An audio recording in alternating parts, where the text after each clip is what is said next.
नमस्कार, विजय कुमार बात कर रहा हूँ। केबीसी से बात कर रहा हूँ। आपके लिए गुड न्यूज़ सरप्राइज है। आपके नंबर पे लॉटरी लगा। केबीसी कौन बनेगा महाकरोड़पति कंपनी से केबीसी कौन बनेगा महाकरोड़पति और व्हाट्सएप कंपनी ने मिलकर एक ऑल इंडियन सिम कार्ड नंबरों पे कंपटीशन लकी ड्रॉ चुनाव करवाया था, जिसमें आपका नंबर केबीसी कौन बनेगा महाकरोड़पति से 25 लाख का लॉटरी जीत चुका है।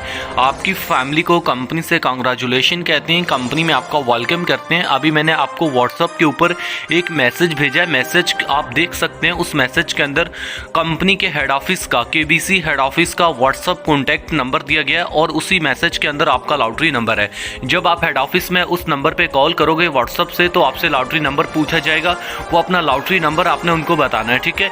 तो अभी तुरंत वो नंबर को व्हाट्सएप में ऐड करो। ऐड करके व्हाट्सएप से कॉल लगा के उनको अपना लॉटरी नंबर बता के अपना 25 लाख का पूरा इन्फॉर्मेशन एंड जानकारी लीजिए। अभी तुरंत कॉल करिएगा। थैंक यू सर, धन्यवाद।